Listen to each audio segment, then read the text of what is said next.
morning. Hey, everybody. Good morning. Thank you so much for joining us. We are live, and it's Sunday morning. And thank you for being a part of our show today. It's Sunday, and as usual, we're going to talk about the impact of Christianity on our culture. And today, we're going to talk about an interesting topic that I think you'll find interesting. It's Sunday, and my name is Harriet Kemet, and this is the podcast called Down to Earth. This is the show in which we talk about the issues that matter. And if I sound a little bit disturbed, probably startled is more like it when I delved into the topic that I wanted to talk about this morning. It's quite disturbing, quite earth-shattering, and this is going to be a series. So we're going to talk about this and then get into it again tomorrow on our regular podcast as we talk about this. But today I wanted to talk about the influence of conservative Christianity on the sex trafficking trade. Now, full disclosure is that I am an ordained Christian minister. So like everyone else, I have issues and concerns with how Christianity has evolved. Where did it start?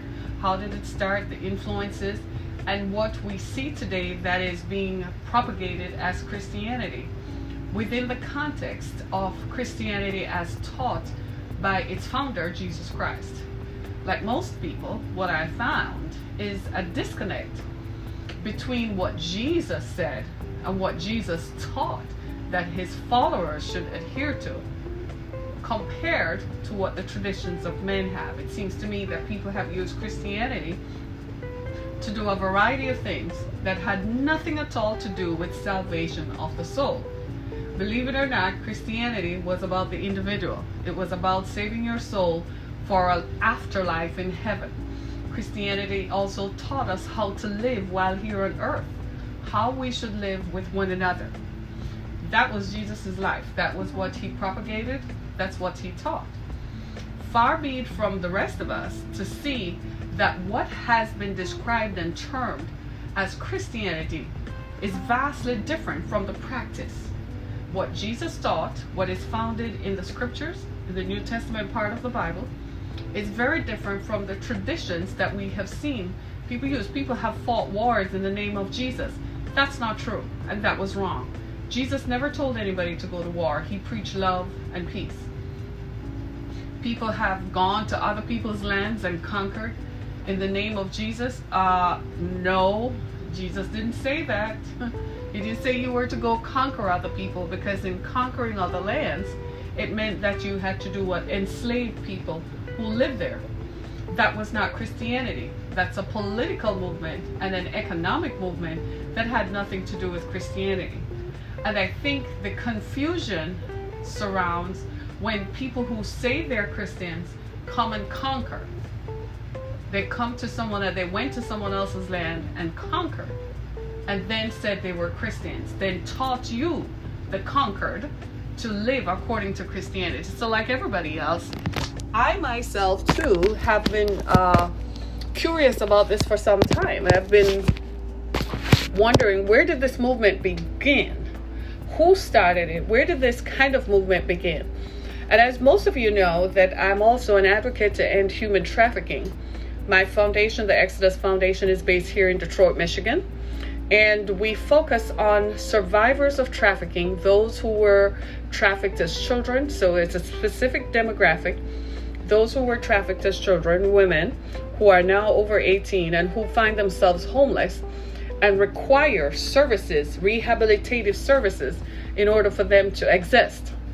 There are a number of these individuals. They're often hidden in the shadows. They rarely come forward because the society, and I'm going to show you why, the society rejects them and their experiences, even though they have been violated by some of the society's very men.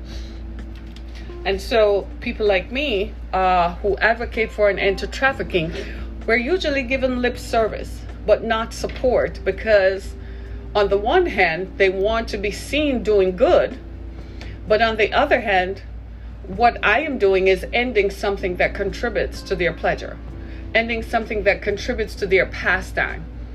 So I don't get a lot of support, but it's okay. Like my grandmother always said, there are some jobs that nobody wants to do it, but somebody has to, right?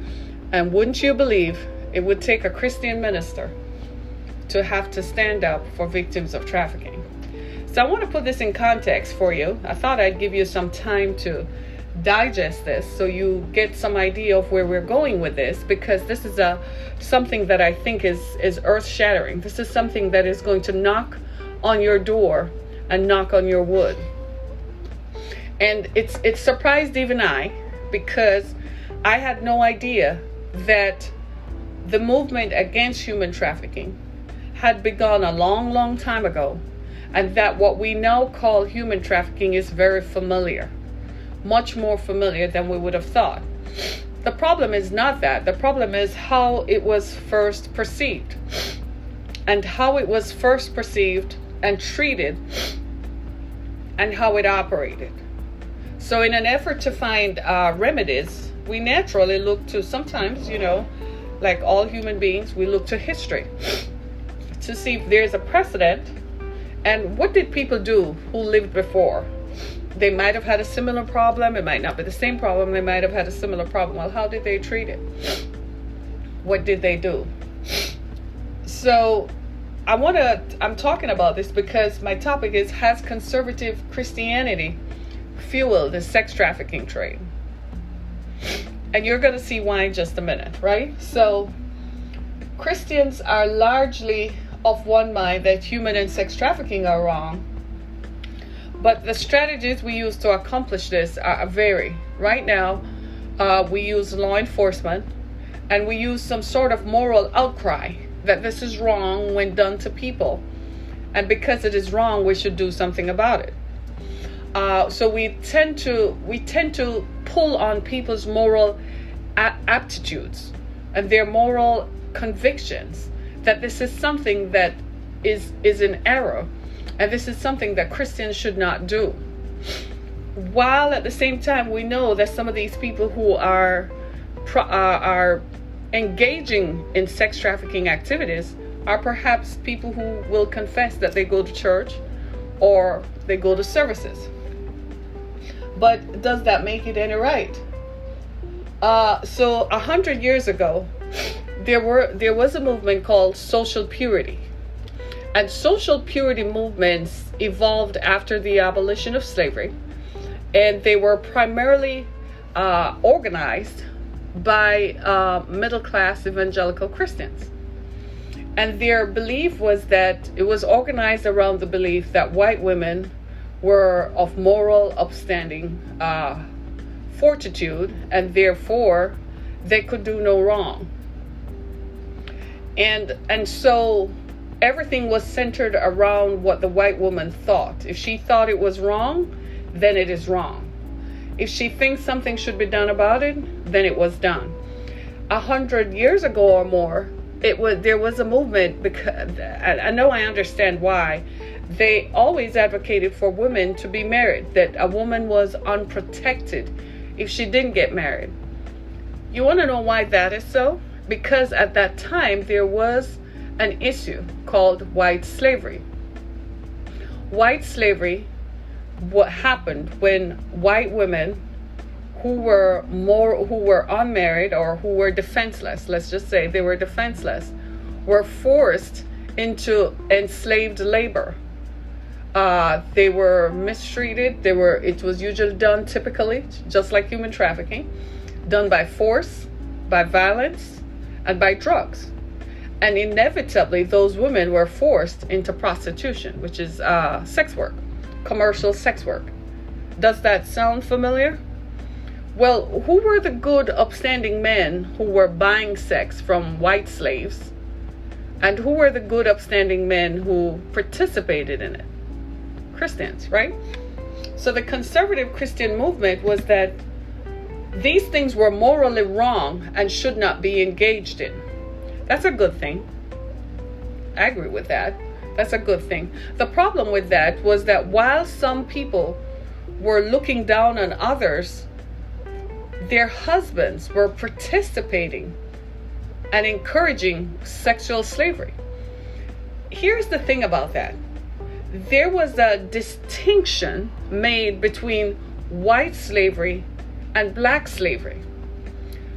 Because white slaves, white sexual slaves, especially white women who were forced into sexual slavery, were treated the same as black slaves, there was an outcry. But nobody cried out when black people were forced into slavery, were given drugs, were violated physically and sexually. Nobody cried out. So where was the outcry? Where was the moral outcry? But you say you're a Christian, but you didn't cry out when blacks were being enslaved, but you're going to cry out because a white woman is defenseless.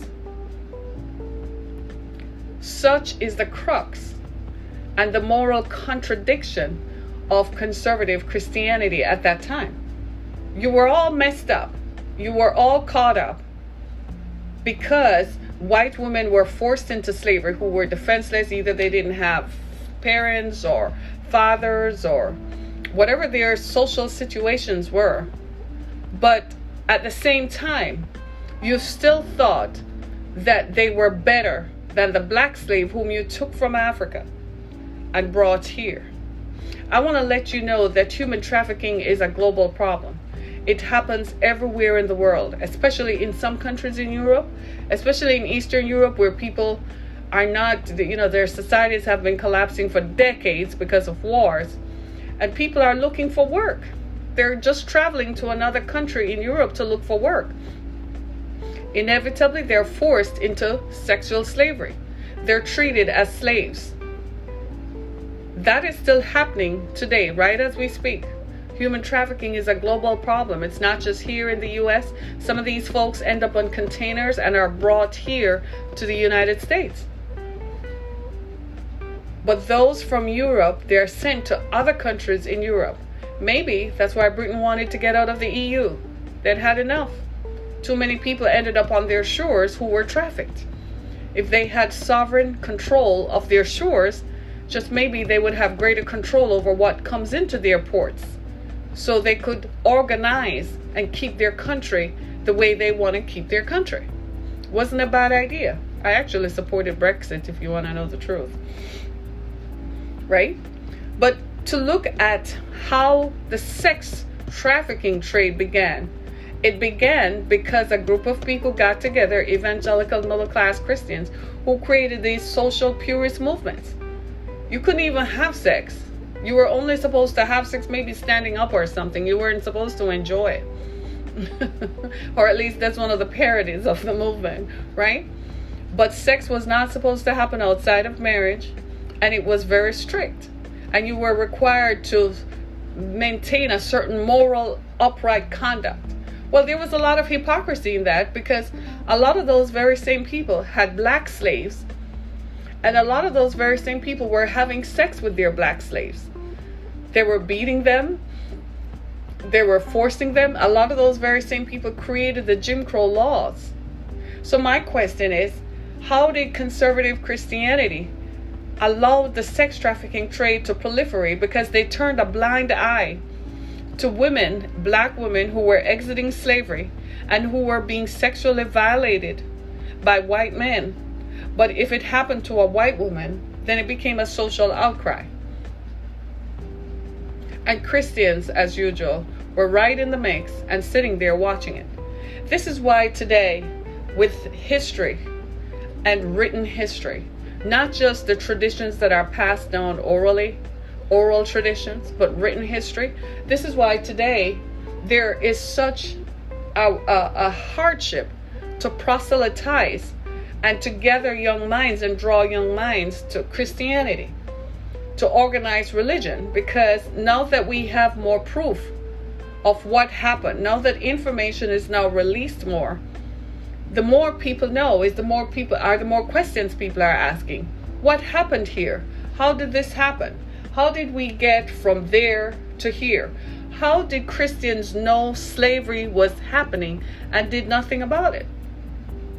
And it's a question that I can't answer. I wasn't alive at the time. And most of us, we simply can't answer it, because how do you say that you were a Christian following the teachings of Jesus Christ, but you allowed a system that enslaved people to continue? And as if that weren't enough, you then enslaved women. You looked at people who were defenseless. So there was something evil and wrong with us, that we looked at people who were defenseless and decided we were going to use them to satisfy our own pernicious desires. When you look at the sex trafficking trade, for instance, even it originates and happens right under our very eyes. Trafficking is not easy. As a matter of fact, the United States had passed a law, the White Slavery Act of 1910. I will tell you some more about it. Tune in tomorrow. I'll tell you some more about that. Would you believe that? In 2000, the United States made human trafficking illegal. Human trafficking is using people by force, fraud, and coercion for commercial sex acts and labor use. Remember that, right? Fraud, and coercion happening right now.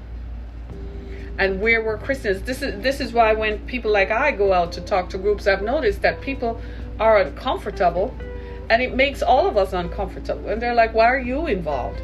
I've been asked that question, why are you involved? I said, because it almost happened to me. It could have been worse. By the grace of God, I got out. Right? I faced some of the very issues that that human trafficking victims face.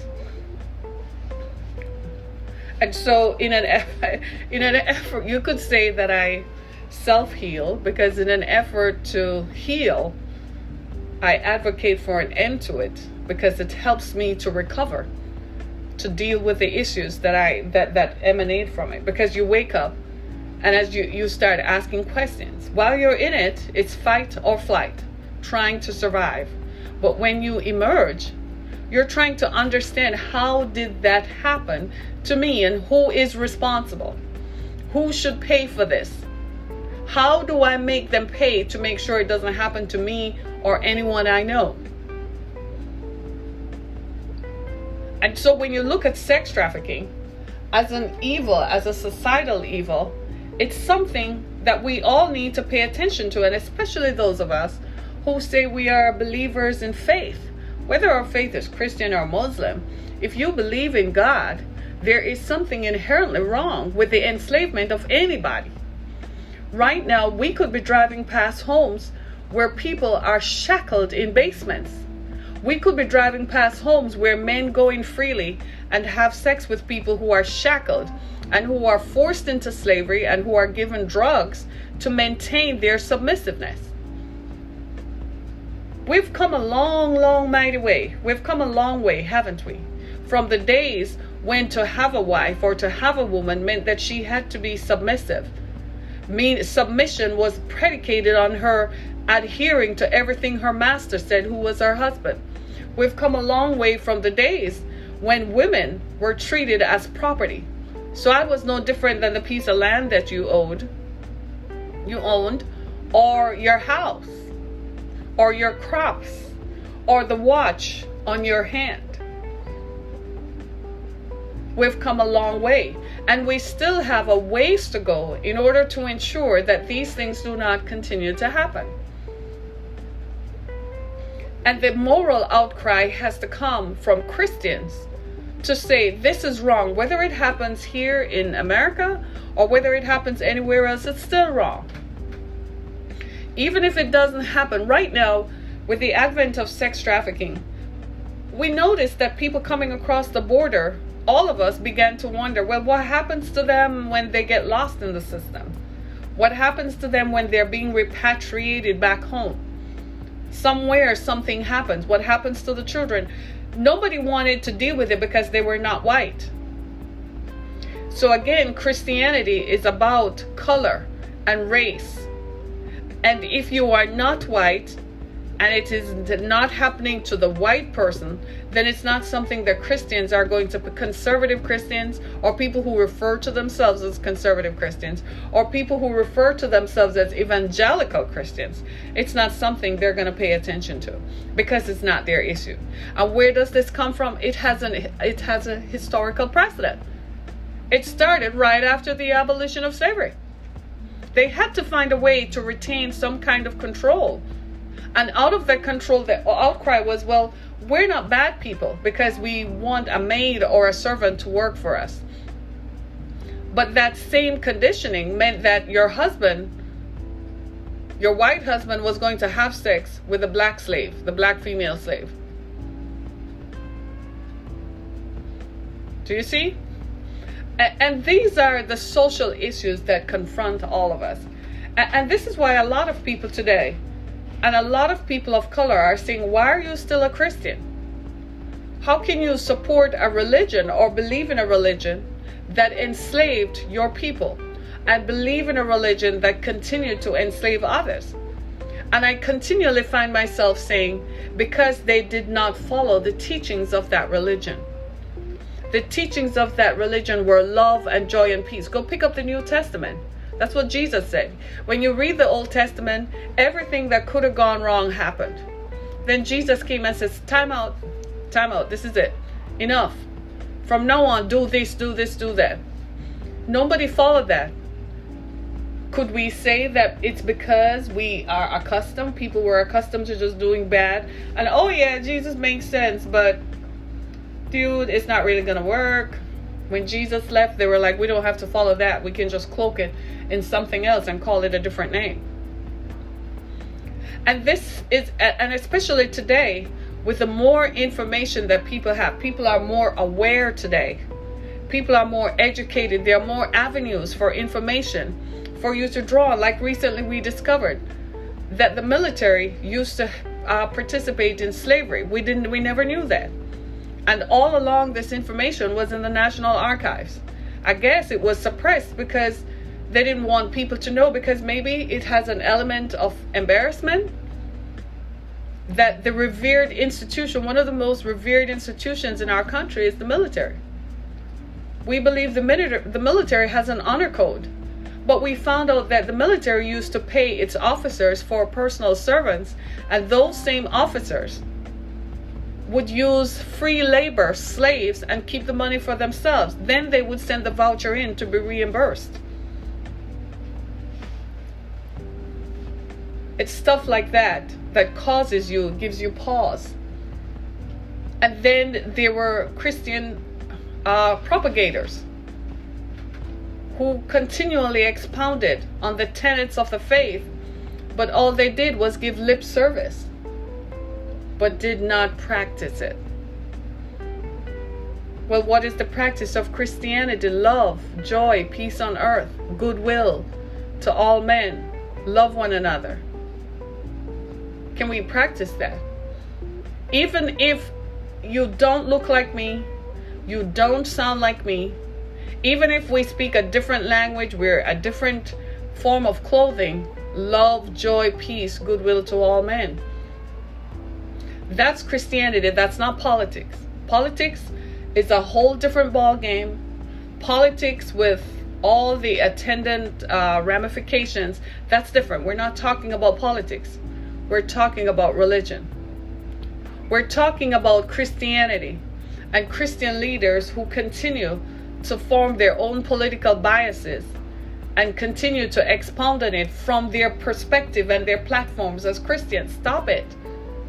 You're not interested in the faith. You're using it as a platform to launch yourselves. Just say it. Just say it. I was a Christian preacher and I want to be involved in politics now. And leave it alone. Just come clean. Do you see what I'm saying? Let me read you some facts, right? I got some facts here I want to read. Social purity movements led by middle-class Christian evangelicals are rooted in assumptions that a woman's natural moral nature should be pure, pious, and submissive. So then, women who are victims of sex trafficking are inherently to blame for their moral failures. You know what we call that? Victim blaming. Is it any wonder that Christianity turned a blind eye to what is happening to sex trafficking victims? I have felt that myself. Good Christians, even Christians who look like me, have made me feel that I was guilty of what happened to me. You ever heard us talk about victims of violence? You go into the courtroom and you get no mercy or sympathy or empathy from the courts. Have you ever heard that? Well, let me tell you a story. So in 2017, I had set up the Exodus Foundation, and we got a place, we had a shelter and so on.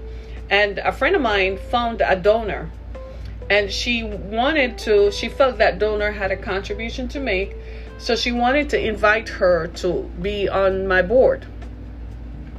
But I am very, how shall I say, I can talk to you all day, but when it comes to something where you're going to have power to sign something that attached to me, I treat it in a whole different way. We can shake hands all day. You can write a check and donate all day. But when you are going to be given power to have a say in my affairs, I want to proceed with caution. My friend at the time didn't see it that way. She just thought that if this person's, and I'm like, how well do you know the person? I'll take your word for it, but how well do you know them? Well, I just met them and so on. I said, well, I don't know them. And inviting them to be part of the board is a decision I would rather take under advisement. So she said, well, why don't you have a talk with her? Call her on the phone, have a talk with her, and, have coffee with her. I said, that's an excellent idea. Remember now, we set up the shelter for human sex trafficking victims who are 18 years and older, who are women who were victimized as children and who were trafficked as children, and as a result of their victimhood experience are now homeless. Remember that. Okay, so Harriet calls the woman. I called her on the phone.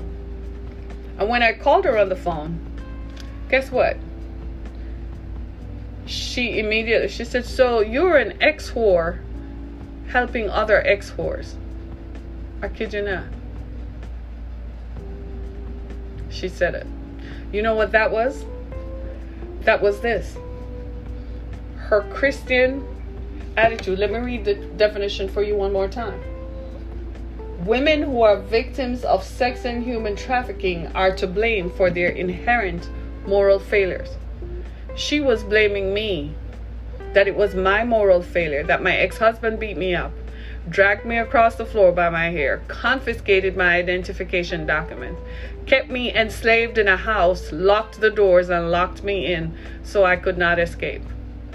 She was blaming me, that it was my moral failure. You got to understand, this is almost 20 years after this happened. Can you imagine the silence she was greeted with on the phone? All I said to her was, thank you very much for your donation. Have a good day. When I called my friend and told her, you could tell that she felt funny that someone whom she had placed her trust in had perhaps offended me. But she didn't want to pay the attention that was required, because after all, everybody is a good Christian. And she said, well, Harriet, look at the moral good. Look at the bigger picture. She's helping. I said, really? But she called me an ex-whore. I said, with that kind of attitude, how is she going to deal with the victims who come in? Because if she were ready to call me an ex-whore, what would she say to the victims who have stories to tell? At least in my case, I was married to the victimizer. At least in my story, the victimizer was someone I had been married to for over 13 years. But she was calling me an ex-whore. Do you know this woman was also an ordained minister? In fact, her husband was a minister and they had a church. So my friend thought it was a symbiotic relationship that was going to help. This is what we're talking about. How Christians feel that automatically they are morally righteous, and therefore they can say anything to anybody. This is the problem. We hide behind this scope, this face. And we declare that because we're Christians, we're inherently good people and have inherently good moral character. Therefore, anybody whom any bad thing happens to, it's their own moral failing. Do you know that I went into a church and that was the prevailing attitude? That your marriage failed, your ex-husband beat you up because it was your moral failure that caused a wicked man who dragged me across the floor by my hair. I didn't drag myself across the floor by my hair. But because it happened to me, Christians made it sound like it was my moral failure. Is there any reason today why Christianity is up in arms? I swear to you, God must be sitting up in heaven like, what the heck is going on? This was not the plan. And they continue to perpetuate it. Recently, I had an interview with a Catholic priest, right? I went to sit with him because he's been doing some good work in the community, and I heard about him. And I had to go sit with him. And I kid you not, I walked away from it feeling like I really felt sorry for the guy. And I'm also glad he's older because he has lived through so much. But inherently, he's a normal person. He's like, the whole thing has just gotten away from us. He's like, Harriet, we've lost it. It has gotten away from us. The way it should have been was not the way it happened. And it has to do with power and control. I was like, spoken like a true believer, dude. This is all about power and control. And as Christians, what I have found is that we still have that thing in us where we want to feel like we're better than others. Where we feel like we're better than others and I have power over you, because that kind of thing does not happen to me. It only happens to people like you. Where is your humanity? And where is your grace? If you have received grace, because one of the tenets of the Christian faith is that as a receiver of grace, you should give grace. Where's your grace? Where was this woman's grace to me on the phone? She'd never met me. She had not, I had never graced her with my presence. Never. Because I said to my friend, I said, if that is how she's going to talk to me, how is she going to talk to these victims? Even with the girls who came into my shelter, as broken as they were, and some of the things they told me that had happened to them, one of them experienced sex trafficking from she was 7 years old in the basement of a church in Colorado. As egregious as that was, I still didn't call her a victim. I just said, well, what do you want done, baby? I looked at them through the eyes of, I failed, the society failed, everybody failed, because we all on our watch let this happen and did nothing about it. But here is this Christian on the phone calling me an ex-whore.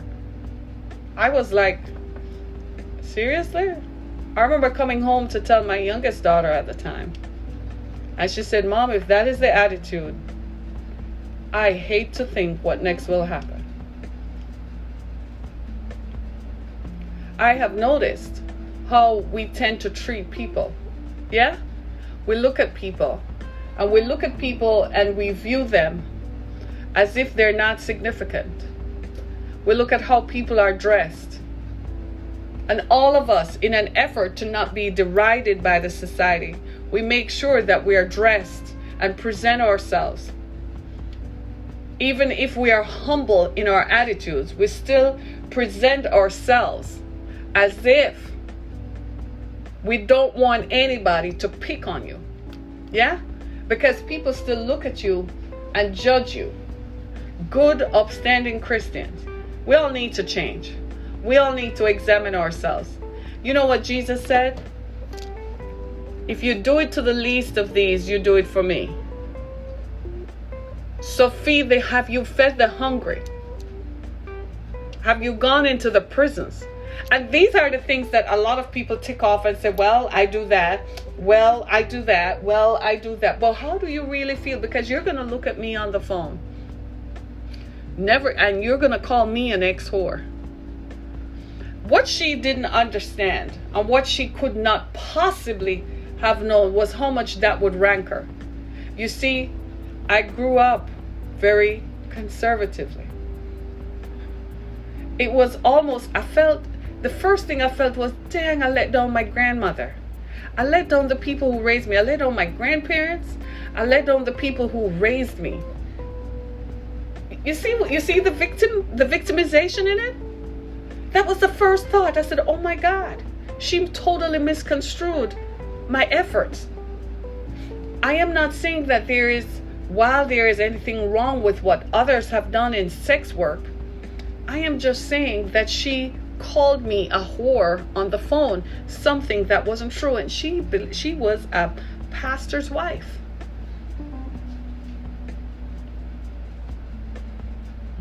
Right? Because she saw herself as morally superior, and the experiences that happened to me happened because of my moral failure. It helped me. What she didn't understand was it struck back to something my ex-husband had lied on me in court about, that had required me to get my family to come as character witnesses in a divorce proceeding. And my mother told my ex-husband that I will never forgive you for doing that to my daughter, because when you met my child, I told her not to marry you, and she went against my will. And she said, for you to call my daughter that, whom we raised to be better, and whom we raised to be better than you, I tell you, it was a whole thing. But you know what it did to me? I remember hanging up the phone, and all of a sudden, my experiences, they just kind of just became clear. Have you ever just had that moment of clarity when the flash light bulb came on? See, I was part of a church community. I had been part of a church community. And I could not understand why, when I first joined, they treated me with such scorn. Almost as if they didn't want to touch you. They didn't want to, talk to you. I couldn't understand it. I thought they were Christians. Then I understood it. It's because that thing in them, the socialization and the teaching of their Christianity, was that they were morally better, and that what happened to me was because I had inherent moral failures. These are people who were regularly having sex with sex workers, who were having sex with children, even in the church, and dared to point a finger at me because my ex-husband beat me up. This woman was on the phone. She knew nothing about me. I don't know what Elaine must have told her, my friend Elaine. I really don't know what she told her. All I know is that she assumed that the reason that I was helping other women who had been victimized by sex trafficking was that I was standing on Cass Corridor too. Can you imagine? My father must have switched over in his grave. At the time, my mother had died. She had just died. I couldn't even, if mom were alive, friends, and I had come home to tell her that, she would have called that woman. I kid you not. Such a thing. But that is the extent to which Christian conservative, because Christian conservatism is like, well, we don't drink, we don't smoke, we don't do drugs, we don't participate in illicit sex, we're not immoral. But why are the victims of sex trafficking telling us that pastors go to them and preachers go to them? Why? Tell me. Tell me, why are they telling us? Tell me why male prostitutes are telling us that pastors with a Bible on the back seat of the car is pulling up and inviting them to have sex. Tell me why. I am saying deal with your issues before they deal with you publicly. You might just have an itch to scratch why that subject rancors you some more. Because one of the things I discovered while I was handling victims of sex trafficking is that a lot of women had issues with sex workers. And I was like, I'm not getting this. What's the issue? So I asked the victims, and they said, well, they're blaming us because their men come to us. So I said, oh, so then I would ask women, I would be like, what's the issue? There's something morally wrong with this, with people who participate in this. And then they would stare at me twice. I guess at the time I didn't experience that part of marriage where, your husband regularly would leave home and go be with a prostitute and come back. I guess I never knew that. I had not lived that. So I wasn't intimately familiar with how painful that must have been. But all of a sudden, when that woman said that, it gave me thought, man. It made me think. I said, so you were telling me that people actually think that they're morally better than others? That people actually think that what happens to these girls who were trafficked and people had been having sex with them from they were kids is their fault. And because it didn't happen to you, it meant, I kid you not. I guess in a lot of ways it explains everything, because I felt like, so you think you are morally, you're better than me because you weren't violated. It's the same thing rape victims feel. Did you know that? Victims of rape don't come forward because we judge them. Because we make it seem as if it's their fault why they were raped. This is why we have engaged in this, we call it victim blaming, and we're trying to create awareness around it so that we all understand that we have a role to play in the hurt and the rehabilitation of others. None of us are reprieved from that. We all have a role to play. We can't just sit by and let victims be roughshod and be run over, whatever the issues are. You don't know what forces people to have to go sell their bodies on the street. You don't know what kind of choices they may have to make. If you put yourself in their shoe, I'm jolly well sure that you would find that you couldn't walk around in it for a day. Lucky you that you never had to contemplate that. But what about the people who didn't have a choice? What about the people who were raped from they were 3 years old and 5 years old, over and over, and shackled? And by the time they start having periods at 12 years old, grown men of the community are coming in to have sex with them. What about those people? You're still going to blame them that a 12-year-old girl, it's her fault that a grown man has sex with her? It's her fault. It's her moral failing. And then you go and sit in church, pick up the Bible. I don't know how the Bible doesn't catch on fire in people's hands. Sometimes I think Jesus had it wrong when he said it's a new day and we're in the dispensation of grace. I'm like, dude, really? We probably need to go back to the days when people did things like that in the Old Testament. They caught on fire. How can you pick up a Bible and go in church and say something when you know that people are having sex with children who are sitting right in front of you because they come to you for counseling? Why are you not reporting them? Call the police. Report them. Okay, so they write you a big check, so everything is just, man, that I'm just going to leave this alone. No! Because if they do it to one, what happens? You know it.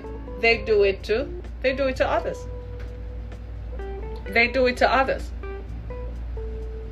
And this is the moral conundrum that we face as Christians. This is why Christianity, it's very difficult to explain to millennials and to explain to younger children what happens. Why do people continue to do these things? It's very difficult for me to explain to my children why they should continue to be a Christian. Because now that they're older, they're asking questions. And they're like, so where were the Christians who lived next door while dad was beating you and dragging you across the floor by your hair, mom? Where were the Christians? I went into one church and asked for counseling, and I had black and blue bruises on my face covered over with makeup, but you could still see it, begging for mercy, and the pastor still told me to go home and submit. You know what that was? That was inherent racism. That happened in an Assembly of God church in Deltona, Florida. I don't think that pastor is still around today.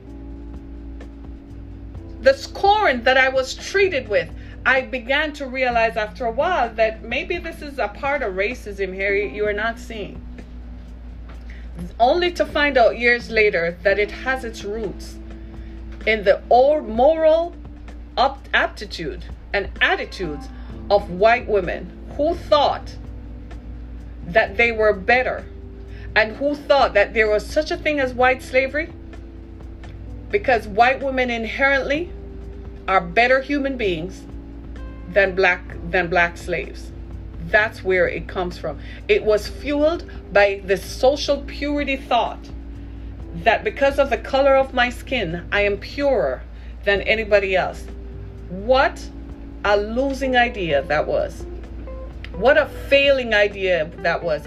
How have we failed hundreds and hundreds and millions of humanity by daring to think you are following the teachings of a humble man from the Sea of Galilee who was a carpenter. But yet here you are thinking you are better than others. And to think 100 or so years later that black Christians who are conservative adopt the same thinking, and for one of them to call me on the phone an ex-whore. I swear to you, my mother must have flipped 100 times in her grave. Just saying it right now, I know if there is such a thing, my mother must be switching over and over because she can't get up to come do something about it. I wouldn't even tell my grandmother, who is still alive. This might be the first time I've ever talked about it, because the folks who raised me and who know me are probably like, where's that woman today who said that? But that's what conservatism does. It applies a band-aid, and it tells people that you are, whatever happens to you, it's because of your own moral failures. You lost your job, it's your own failure. It's your own moral failure. Your husband left you, it's your own moral failure. Your wife left you, it's your own moral failure. You lost your house, it's your own moral failure. That's what conservatism does. It does not address the societal issues that contribute to the decline of morality. It does not address the fact that individuals create these situations because they want to enslave others. No, conservatism says it's your fault why you are the way you are, and you don't try hard enough. How many times have we heard that foolishness? It's your fault. It doesn't address that there are others that could contribute. This is why I tend to be very careful about people who want to say something to me about my life and so on. And people sometimes misunderstand because I give you the time of day as a courtesy. But then I'm going to take it under advisement and shut your ass down by not listening to you. Don't come to me with foolishness. A few months ago, I was somewhere and a young man purporting to be a prophet came and was trying to talk to me. What he didn't realize was what he was trying to give as a prophetic advice sounded like it was a criticism that was coming from someone else who didn't have the courage to face me. But I listened. I like when people, you know, my grandfather used to tell me, you should learn to give people enough rope to hang themselves. My grandfather was patient, I'm not. So his idea was, if you give people enough rope to hang themselves, eventually, when they get cut off, it's because they have strung themselves out. When I was younger, I couldn't be bothered with that. That took too long. But you see, as I get older, it's a very effective policy. So I let him talk. I even let him talk on 2 more occasions after that. And then I cut him off. I guess now they're busy trying to find me. No, you should not have said what you said and said it from the perspective of God told you. God didn't tell you that. That's what someone else told you to say to me because they didn't have the courage to say it themselves. That's that conservatism mentality that you are where you are because you're inherently of moral ineptitude or there's something immorally wrong with you. Right? And unfortunately, we have done great harm to people because of this. Sex trafficking is just one part of it. Human trafficking is just one part of it. People are wringing their hands like, oh, well, look at what we have done to people. You know, one of the ideologies now about violence prevention, when we start talking to people who have experienced violence, and sometimes people who perpetrate violence on others, when the dust is settled and they're in jail and so on, and you start talking to them, the question then becomes, what happened to you? The reason I say that is because when you say what happened to you, what it does is it opens the window to learn something about the person, because after a while you realize that people are way more victimized than we think. And I'm not one of those people who just like to just put a victim on everything, a victim label on everything, but I like to ask, what happened to you? When I see men beating up women, I'm like, what happened to you? I'm like, I know what happened to you. You grew up watching somebody else and forcing that on others, and you determined that you would never be powerless. Somebody else beat you up, so now you're going to beat others up. It's simple. What happened to you? Conservatism doesn't take that into consideration. No, they don't. You fail because it's your own moral fault. I encounter it every day on Twitter. Seriously. When I start talking about social issues and what happens, they tell me that black people whine too much and that this is happening to you because you don't try hard enough, without taking into consideration the social and political context that people live in. That there were laws that prevented people from advancing. And there were movements that prevented people from advancing. No, the idea is the same movement today that does not acknowledge racism. Right? But now we have a much bigger problem, because when we look at sex trafficking and human trafficking, we begin to see that there is a tie that binds from the past straight into the present. That's why I say all the time that if you want answers to the future, you got to look in the past. The past is a teacher. The past teaches us, because unknown to us, there was a thing called white slavery. Nobody ever talked about it. It was not taught in college campuses. It's just recently becoming aware of it, because it was not something anybody was proud of. But that is the beginning of human trafficking. Human trafficking began with the enslavement of people and forcing people against themselves. The other component of it, of course, is what? Well, if you got them here and you want to have sex, you don't have to pay for it. You don't have to marry it. You don't have to put a title on it.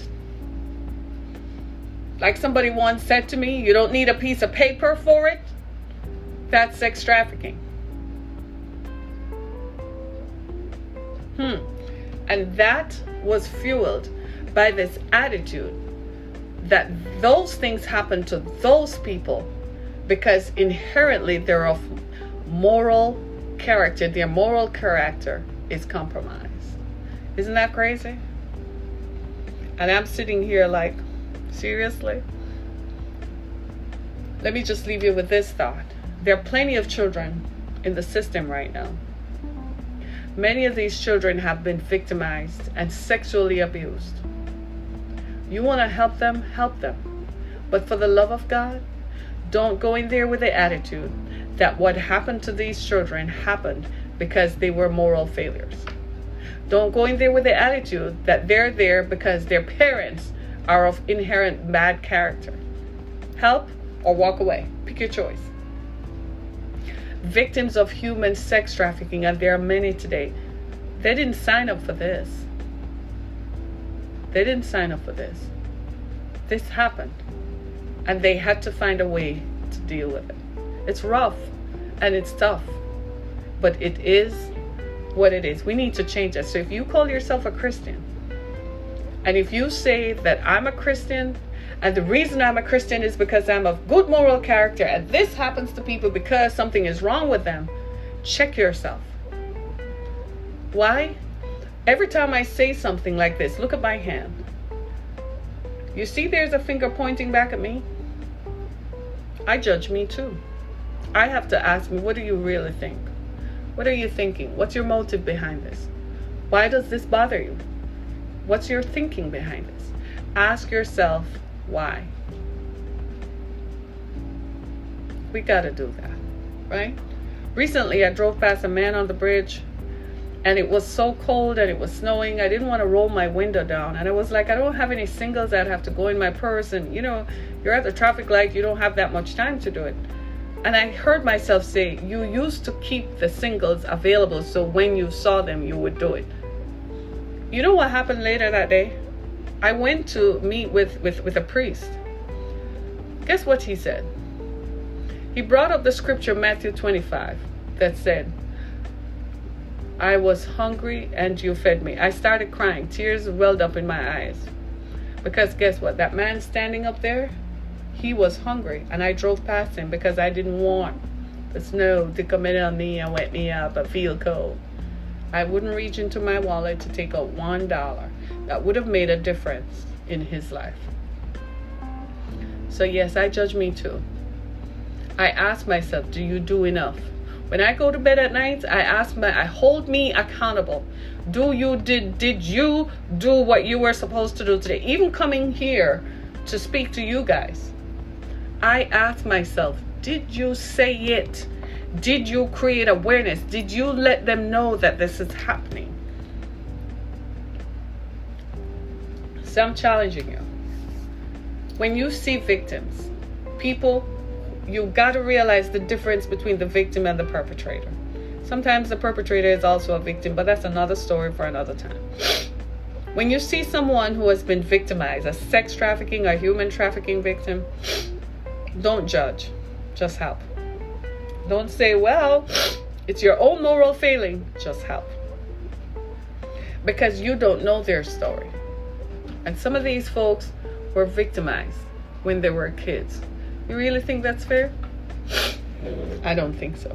My name is Harriet Kamek. This has been Down to Earth. It's Sunday morning, so we talk about faith. If you have any questions, you can reach me. I believe my number is 248-491-8139. You're welcome to call me. Leave a message. If we don't answer, we're probably dealing with other folks.